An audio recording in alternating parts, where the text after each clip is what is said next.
حضرت ابراہیم بن ادہم رحمۃ اللہ علیہ جو اپنے زمانے میں ایک بڑے بادشاہ تھے، ایک بار ان کا دربار لگا ہوا تھا۔ سارے ارکان دولت و وزیر لوگ موجود ہیں اور بہت سارے دوسرے لوگ بھی بیٹھے ہوئے ہیں۔ اسی دوران ایک آدمی ان کے محل کے اندر آیا اور دربار میں گھسنے کی کوشش کر رہا تھا۔ اس کو دربانوں نے روکنا چاہا تو اس نے کہا کہ میں یہاں اپنا سامان رکھ کر کچھ آرام کرنا چاہتا ہوں۔ دربانوں نے اس سے کہا کہ تو بے وقوف ہے، پاگل ہے، تجھے معلوم نہیں کہ یہ بادشاہ کا دربار ہے، محل ہے؟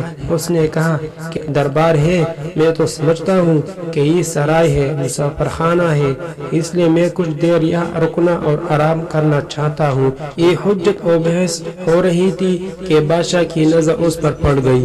ابراہیم بن ادہم نے حکم دیا کہ کیا بحث ہو رہی ہے، اس کو بلا کر لاؤ۔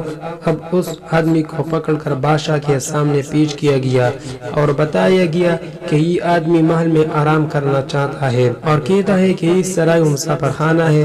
بادشاہ نے اس سے مخاطب ہو کر پوچھا کہ کیا قصہ ہے، تو اس نے کہا کہ یہ سرائے ہے، اس میں میرا حق ہے جیسا کہ آپ کا حق ہے۔ آپ یہاں رہ سکتے ہو تو میں کیوں نہیں رہ سکتا؟ میں مسافر ہوں، آرام کرنا چاہتا ہوں۔ بادشاہ نے کہا کہ یہ سرائے نہیں ہے، میرا محل ہے۔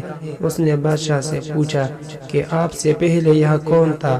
بادشاہ نے کہا کہ میرا باپ تھا۔ اس آدمی نے پھر پوچھا کہ ان سے پہلے کون تھا؟ بادشاہ نے کہا کہ میرا دادا تھا۔ اس نے پوچھا کہ ان سے پہلے کون تھا؟ بادشاہ نے کہا کہ میرا دادا تھا۔ اس نے پوچھا کہ اس سے پہلا کون تھا؟ بادشاہ نے کہا کہ میرا پردادا تھا۔ یہ تو پیڑھی در پیڑھی ہمارے خاندان میں حکومت چلی آ رہی ہے۔ اس آدمی نے کہا کہ میں یہی تو کہنا چاہتا ہوں کہ کبھی تو یہ آپ کا پردادا تھا، کبھی آپ کا دادا تھا، کسی آپ کا باپ تھا، اب آپ ہے، کل آپ نہیں رہیں گے، کوئی اور اس کا جگہ آ جائے گا۔ کوئی آتا ہے تو کوئی جاتا ہے، اسی کا نام تو سرائے ہے، مسافر خانہ ہے۔ یہ کہہ کر وہ آدمی غائب ہو گیا۔ یہ دراصل اللہ کا فرشتہ تھا جو بادشاہ کی اصلاح کے لیے بھیجا گیا تھا۔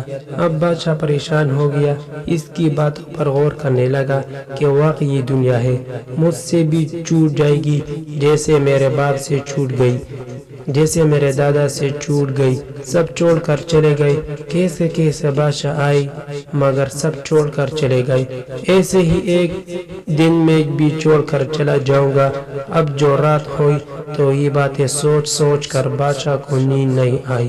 بالآخر یہ فیصلہ کر لیا کہ اس سے پہلے کہ دنیا مجھے چھوڑ دے، مجھے دنیا کو چھوڑ دینا چاہیے۔ انہوں نے حکومت چھوڑ دی اور حضرت فضیل بن عیاض کی خدمت میں چلے گئے۔